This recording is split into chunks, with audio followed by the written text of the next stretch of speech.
Please ایسی ہی Islamic videos حاصل کرنے کے لیے ہمارے چینل سماما وائس کو سبسکرائب کریں۔ بسم اللہ الرحمن الرحیم۔ اسی طرح احادیث کے اندر جو آپ کو دو وظیفے بتائے تھے، سبحان اللہ والحمدللہ ولا الہ الا اللہ واللہ اکبر ولا حول ولا قوت الا باللہ، اور اس کے ساتھ کیا بتایا ہے؟ لا الہ الا اللہ وحدہ لا شریک لہ لہ الملک ولہ الحمد وہو علی کل شیء قدیر۔ ان وظائف کے جو فضائل ہیں، میں نے کہا تھا میں آئندہ آنے والے لیکچر میں آپ کے سامنے رکھوں گا، تو پھر اگر بات وہی ہے کہ اگر اکیلی تسبیح کے اوپر بات کی جائے تو کئی لیکچرز ریکوائرڈ ہیں، لیکن خلاصہ نچوڑ آپ کے سامنے رکھتے ہیں۔ رسول اللہ صلی اللہ علیہ وسلم کی ایک حدیث میں جس نے سبحان اللہ و بحمدہ 100 مرتبہ کہا، اگر اس کے گناہ سمندر کی جھاگ کے برابر ہوں تو معاف ہو جاتے ہیں۔ ایک حدیث میں یہ ہے جس نے 100 دفعہ سبحان اللہ و بحمدہ کہا، پھر الحمدللہ کہا، پھر اللہ اکبر کہا، تو ہر ایک کے 100 دفعہ کہنے کے بدلے میں جو اجر و ثواب ہے وہ نوٹ کیجئے۔ 100 اونٹوں کو اللہ کی بارگاہ میں خرچ کر دیا، 100 اونٹوں کو مکہ کے اندر قلادہ پہنے ہوئے، یعنی ایسے اونٹ جو حج کی نیت سے ہوں، یا ایسے اونٹ جن کو مکہ میں ذبح کر دیا جائے، ان کا اجر و ثواب، اور ایسا 100 گھوڑا جو جہاد فی سبیل اللہ کے لیے وقف کر دیا جائے۔ ان 3 الفاظ کو 100 مرتبہ پڑھنے کا اجر و ثواب یہ ہے۔ اور ام ہانی کی جو حدیث ہے، میں سمجھتا ہوں اس ساری تسبیح تحمید کا نچوڑ ہے۔ ام ہانی آئی رسول اللہ کے پاس اور آ کے کہنے لگی ہیں، اللہ کے رسول میں بوڑھی ہو گئی ہوں، اب تو عمل کرنے کی سکت نہیں ہے۔ تو رسول اللہ نے کہا ٹینشن کی بات نہیں ہے، پریشانی اور فکر کی بات نہیں ہے، کیا آپ اتنی ہی بوڑھی ہو گئی ہیں کہ آپ 100 مرتبہ یہ 4 الفاظ نہیں کہہ سکتی؟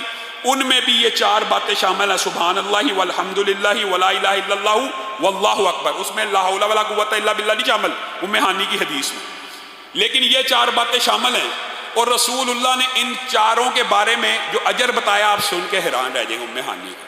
اے ام ہانی، اگر آپ یہ 4 الفاظ کہیں گی، سبحان اللہ والحمدللہ ولا الہ الا اللہ واللہ اکبر، تو ایک پہلے سبحان اللہ 100 دفعہ کہنے کی وجہ سے اسماعیل کی اولاد میں سے 100 گردنوں کی آزادی کا اجر اور ثواب آپ کے نامہ اعمال میں لکھ دیا جائے گا۔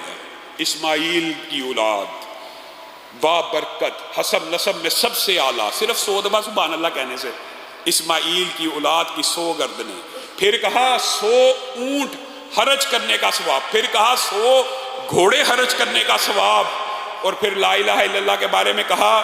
راوی کہتا میرا خیال ہے، یہاں پہ ان کو وہم ہوا اور کہنے لگے رسول اللہ صلی اللہ علیہ وسلم نے یہ فرمایا تھا کہ لا الہ الا اللہ تو زمین و آسمان کے درمیان جتنی بھی خلا ہے سب کو اجر و ثواب سے بھر دے گا۔ اب آپ بتائیے، اور یہی وہ وظیفہ ہے جو اسراء کی رات آپ نے مشہور حدیث سنی ہوئی ہے نا، کہ جبریل امین رسول اللہ صلی اللہ علیہ وسلم کے ساتھ تھے اور حضرت ابراہیم سے ملاقات ہوئی، اور حضرت ابراہیم نے رسول اللہ کو کہا حقیقت میں جنت ایک چٹیل میدان ہے، اللہ کے رسول اپنی امت کو میرا یہ پیغام پہنچا دیجیے۔ کتنے عظیم محسن نبی اور پیغمبر ہیں کہ وہاں بیٹھے بھی امت کی فکر ہو رہی ہے، اور اپنے بیٹے محمد صلی اللہ علیہ وسلم کو کہہ رہے ہیں اپنی امت کو میرا پیغام پہنچا دیجیے، اور رسول اللہ نے ان کا پیغام ہم تک پہنچا دیا۔ وہ پیغام کیا تھا؟ امت کو بتانا کہ جنت اصل میں چٹیل میدان ہے، یہ جو آپ کو درخت سبزہ لہلہاتے کھجور کے باغات نظر آ رہے ہیں، یہ بندوں کے اعمال کی وجہ سے پیدا ہوتے ہیں، بندوں کے اعمال کی وجہ سے پیدا ہوتے ہیں۔ رسول اللہ نے پوچھ لیا وہ کس چیز سے پیدا ہوتے ہیں؟ 2 روایتیں، دونوں کو اکٹھا کیا جائے تو اللہ کے فضل و کرم سے یہ 5 باتیں جو آپ کے سامنے رکھی تھی اس میں شامل ہیں۔ ایک روایت میں اکیلا آتا ہے کہ رسول اللہ کو ابراہیم نے کہا لا حول ولا قوت الا باللہ، جنت کا باغ ہے، جنت کا درخت ہے۔ اے اللہ کے رسول، ابراہیم اپنے بیٹے کو کہہ رہے ہیں اپنی امت کو بتاؤ کہ اگر جنت کے اندر درخت اگانا چاہتا ہے تو لا حول ولا قوت الا باللہ پڑھ لیا کرے۔ اور دوسری روایت کے کیا الفاظ ہیں؟ سبحان اللہ والحمدللہ ولا الہ الا اللہ واللہ اکبر۔ اے محمد صلی اللہ علیہ وسلم، امت کو یہ پیغام دینا ان الفاظ کے ذریعے جنت میں درخت اور باغات تیار ہوتے ہیں۔ آپ نے اپنی زندگی کے اندر جو آپ کو بات کہی ہے نا 100 مرتبہ، اس کو بڑھاتے چلے جائیں، جتنا بڑھائیں گے سبحان اللہ والحمد للہ ولا الہ الا اللہ واللہ اکبر ولا حول ولا قوت الا باللہ، کنفرم گارنٹی۔ 100 باغ 100 درخت تو لگ گئے اکیلے لا حول ولا سے، 100 ان چاروں کی وجہ سے لگ گئے، 200 تو لگ گئے نا، پھر 100 اونٹ تو قربان ہو گئے نا، 100 گھوڑے جہاد فی سبیل اللہ پہ چل پڑے نا، 100 اسماعیل کے گردنوں کی آزادی کا ثواب تو مل گیا نا، زمین و آسمان کا خلا پورے کا پورا بھر گیا آپ کی نیکیوں سے۔ اور کیا چاہیے؟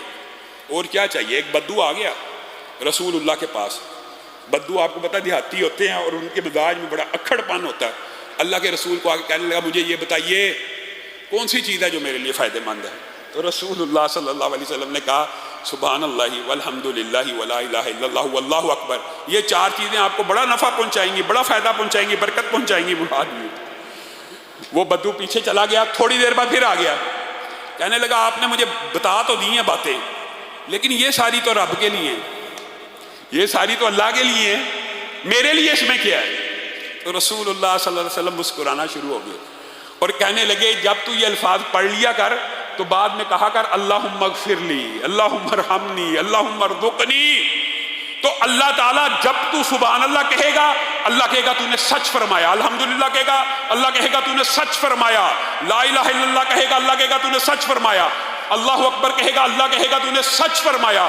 جب 4 دفعہ اللہ کہے گا تو نے سچ فرمایا، پھر تو کہے گا نا اللہم ارحمنی، اللہم اغفر لی، اللہم ارزقنی، تو اللہ کہے گا میں نے تجھے عطا کیا، میں نے تجھے عطا کیا، میں نے تجھے عطا کیا۔ صحابہ بیان کرتے ہیں اللہ کی قسم ہم نے اس بدو کا عجیب انداز دیکھا، وہ اپنی 7 انگلیوں کے اوپر ان حروف کو یاد کرتے ہوئے باندھ کے چلا گیا، گویا اجر و ثواب کے پہاڑ اپنے مقدر میں لے کر چلا گیا۔ یہ رسول اللہ صلی اللہ علیہ وسلم کے بتائے گئے وظیفے ہیں، اور ایک حدیث تو اتنی عجیب اس حوالے سے ملتی ہے کہ بندہ حیران رہ جاتا ہے۔ یہ تو 100 دفعہ آپ کو کہا ہے نا، اگر لا الہ الا اللہ وحدہ لا شریک لہ لہ الملک و لہ الحمد وہو علی کل شیء قدیر کے ساتھ سبحان اللہ والحمد للہ ولا الہ الا اللہ واللہ اکبر ولا حول ولا قوت الا باللہ بستر پہ آ کر 1 دفعہ پڑھا جائے، 100 دفعہ کی بات اب نہیں ہو رہی، 1 دفعہ، صرف 1 دفعہ۔ حدیث ہے سمندر کے جھاگ کے برابر بھی گناہ ہو تو معاف ہو جاتے ہیں۔ یہی وہ وظیفہ کہ جس کی آپ کو میں کئی مرتبہ تلقین کرتا ہوں، اس کی ٹریننگ اس طرح حاصل کریں کہ آنکھ کھلے آنکھ بند ہو، یہ وظیفے منہ پہ ایسے جاری ہوں رات کے۔ یہی وہ وظیفہ ہے جو پہلے بھی آپ کے سامنے رکھا تھا کہ اگر رات میں سوتے ہوئے اچانک آنکھ کھل گئی تو آپ کے منہ سے یہ کلمات ادا ہوئے، یہ بھی اسم اعظم سے بھی زیادہ تیز رفتار ہے دعاؤں کو قبولیت کے لیے۔ اس وقت اگر آپ نے یہ الفاظ کہہ دیے لا الہ الا اللہ وحدہ لا شریک لہ لہ الملک و لہ الحمد وہو علی کل شیء قدیر، سبحان اللہ والحمد للہ ولا الہ الا اللہ واللہ اکبر ولا حول ولا قوت الا باللہ، آنکھ کھلی یہ الفاظ کہہ دیے۔ اب آپ جو دعا اللہ رب العزت سے اچانک اٹھے ہیں کریں گے، ان کلمات کو ادا کرنے کے بعد اللہ پر واجب ہے وہ آپ کی دعا کو ضرور سنے گا۔